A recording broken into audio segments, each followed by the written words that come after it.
जय जय श्री हरिवंश। सभी को राधे राधे। कैसे हैं आप सब लोग? श्री जी और गुरु जी की कृपा से एकदम स्वस्थ होंगे, मस्त होंगे।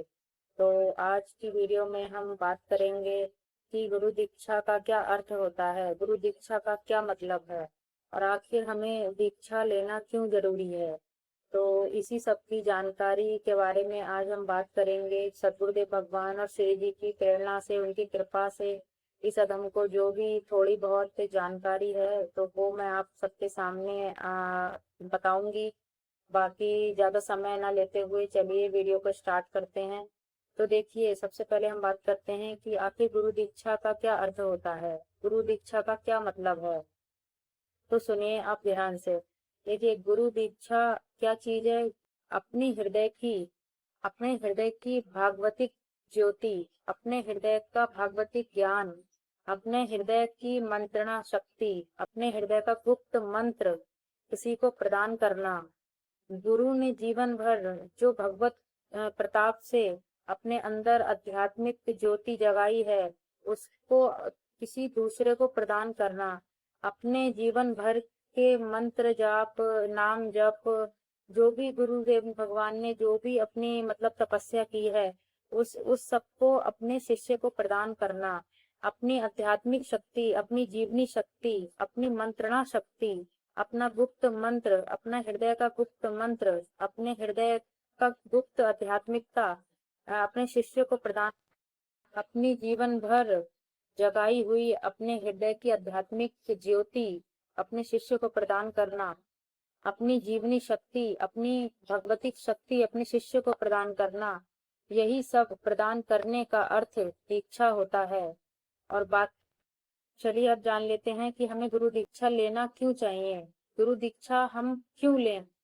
तो देखिए, गुरु दीक्षा लेना इसलिए जरूरी है कि इस मानव जीवन का सबसे बड़ा उद्देश्य क्या है? प्रभु की प्राप्ति करना। इस इस मानव जीवन का सबसे बड़ा उद्देश्य है कि हमें परमात्मा की प्राप्ति हो। हमें परमात्मा की प्राप्ति करना है। और जब मन में हमारे आ जाए कि मुझे प्रभु को पाना है, मुझे भगवान को पाना है, प्रभु की प्राप्ति करनी है, तब हमें गुरु की शरण में जाना चाहिए और गुरुदेव भगवान से हमें दीक्षा लेनी चाहिए। क्योंकि बगैर गुरु के हम इस भव सागर को पार नहीं कर सकते। और गुरु तो हमारे भगवान श्री कृष्ण ने भी बनाए, गुरु तो हमारे भगवान श्री राम ने भी बनाए। भगवान राम ने गुरु वशिष्ठ और गुरु विश्वामित्र जी को अपना गुरु बनाया। भगवान राम के कुल गुरु वशिष्ठ जी थे और भगवान राम के दीक्षा और शिक्षा गुरु विश्वामित्र जी थे। और भगवान श्री कृष्ण ने संदीपनी मुनि जी को अपना गुरु बनाया। तो देखिए, जब भगवान ने भी गुरुदेव भगवान की शरण ली है तो भगवान हमें क्या सिखा रहे हैं कि गुरु का इस जीवन में होना कितना महत्वपूर्ण है। बगैर गुरु के हम इस भव सागर को नहीं पार कर सकते। अगर हमने अपने जीवन को ऐसे ही व्यर्थ कर लिया और गुरु नहीं बनाया हमने, तो हमारा जीवन बिल्कुल व्यर्थ रहेगा, व्यर्थ जाएगा और हमें फिर 84 लाख योनि में हमें फिर घूमना पड़ेगा। और ना ही हमें भगवान की प्राप्ति होगी बगैर गुरु के। तो अगर हमें प्रभु की प्राप्ति करनी है और इस 84 के जाल से हमें छूटना है, इस माया के जाल से हमें छूटना है, तो हमें एक अपने सदगुरु के चरणों में, उनके शरण में जाना चाहिए और उनसे गुरु दीक्षा प्राप्त कर।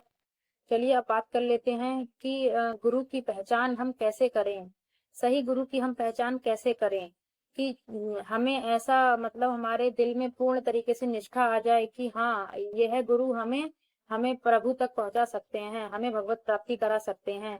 तो देखिए, पहली चीज तो है कि हम जिसको भी गुरु बनाएं तो हम एकदम ऐसे गुरु ना बना लें कि हम भीड़ भाड़ को देख के या उनकी किसी प्रवचन से हम मतलब बहुत प्रभावित हो गए और हमने उन्हें गुरु बना लिया। गुरु बनाने के लिए अच्छे से हमें पहले तो उन महापुरुष का खूब अच्छे से हमें 6 महीने साल भर हमें सत्संग सुनना चाहिए अच्छे से। और उसके बाद सत्संग सुनना चाहिए और मतलब खूब मतलब जांच पड़ताल करनी चाहिए। मतलब वो सारा कुछ मतलब ये चीज देखनी चाहिए वहां पे, मतलब वो सब माहौल देखना चाहिए। बात फिर हमारे हृदय में जब आ जाए कि गुरु साक्षात पर ब्रह्मा, कि गुरु ही हमारे ये पर ब्रह्मा है, हमें मन में पूर्ण निष्ठा आ जाए अपने गुरु के प्रति कि हमें इनको ही गुरु बनाना है। और हमें जिन महापुरुष को देखकर हमारे दिल में मतलब हृदय हमारा शीतल हो जाए, जिन महापुरुष को देखकर हमारे हृदय में एक अलग सा एक आध्यात्मिक सुकून आ जाए, जिन महापुरुष की बातों से, उनके संभाषण से हमें प्रभु से प्रेम होने लगे, हमें हमारी भक्ति में हमारा मन लगने लगे, तो समझ जाइए कि ये हमारे गुरु हमें भगवत प्राप्ति करा सकते हैं और हमें इन्हीं को गुरु बनाना चाहिए। जिन गुरु की बातों से उनकी प्रवचन से हमारा मन में ये आने लगे कि हम नहीं, कोई भी बुरा काम हम करने से पहले हमें उन महापुरुष की प्रवचन याद आ जाए, उन सदगुरुदेव भगवान का चेहरा हमारे नजरों के सामने आ जाए, कोई भी गलत काम करने से पहले हम डरें, तो ये समझिए कि वही गुरु हैं जो आपको भगवान तक ले जा सकते हैं और उन्हीं से आपको दीक्षा लेनी चाहिए। और यदि हमें कुछ समझ नहीं आ रहा है कि हम किसको गुरु बनाएं और हमें अभी तक कोई गुरु नहीं मिले हैं, तो हमें भगवान से प्रार्थना करनी चाहिए कि हे प्रभु, हमें गुरुदेव भगवान से मिला दीजिए, या तो मुझे पहुंचा दीजिए अपने सदगुरुदेव भगवान के पास, या सदगुरुदेव भगवान को मेरे पास भेज दीजिए। कैसे भी करके प्रभु मुझे गुरुदेव भगवान से मिला दीजिए, और जिससे कि मैं गुरुदेव भगवान से दीक्षा ले सकूं, इस जीवन का अपने उद्धार कर सकूं। क्योंकि भगवान से जब हम प्रार्थना करेंगे तो हमें गुरुदेव भगवान से वो अवश्य मिलाएंगे, और हमें खूब नाम जप करना चाहिए। प्रभु का जो नाम हमें प्रिय है, खूब नाम जप करें। नाम जप के प्रभाव से ही हमें सतगुरुदेव भगवान की प्राप्ति होती है, और जब सतगुरुदेव भगवान की हमें प्राप्ति हो जाएगी तो हमें सतगुरुदेव भगवान हमें प्रभु की प्राप्ति करा देंगे। तो यही चीज है। बाकी अब कुछ लोगों के ये सवाल है कि अरे, नाम जप तो हम ऐसे भी जप सकते हैं, तो नाम जप से तो हमारा उद्धार हो जाएगा। तो देखिए, एक नाम जो हम जपते हैं, खुद से जो जपते हैं हम नाम, वो नाम भी प्रभावकारी होता है, उसका भी फल मिलता है। तो हम जो खुद से नाम जपते हैं उसका हमें क्या फल मिलता है? उसका फल हमें मिलता है, हमें सदगुरुदेव भगवान की प्राप्ति होती है। और जब सदगुरुदेव भगवान की प्राप्ति हमें हो जाती है, और वही नाम जब हमें सदगुरुदेव भगवान के मुख से हमें मिल जाता है दीक्षा के रूप में, गुरु दीक्षा के रूप में, तो वही नाम हमें भगवत प्राप्ति करा देता है। तो हमारे स्वयं का जपा हुआ नाम से हमें सदगुरुदेव भगवान की प्राप्ति होती है, और वही नाम सदगुरुदेव भगवान के मुख से मिल जाए अगर हमें दीक्षा के रूप में, तो वो हमें प्रभु की प्राप्ति करा देता है। तो इसी वजह से हमारे जीवन में गुरु दीक्षा का बहुत। तो कहने का तात्पर्य यही है कि इस मानव जीवन का सबसे बड़ा उद्देश्य है भगवत प्राप्ति करना, भगवान को प्राप्त करना, प्रभु की प्राप्ति करना। और बगैर गुरु के हम भगवान को प्राप्त नहीं कर सकते, भगवत प्राप्ति नहीं कर सकते। तो हमें प्रभु को अगर पाना है, और इस 84 लाख योनियों से हमें छुटकारा पाना है, इस भंवर जाल से हमें, इस माया जाल से अगर हमें छुटकारा पाना है, तो हमें गुरुदेव भगवान की शरण में जाना ही जाना चाहिए, और उनसे गुरु दीक्षा प्राप्त करनी चाहिए। तभी इस मानव जीवन का उद्देश्य पूरा होगा। तो बाकी इस अधम को जितनी जानकारी थी सतगुरुदेव भगवान और श्री जी की कृपा प्रेरणा से, वो मैंने आपके समक्ष रख दी।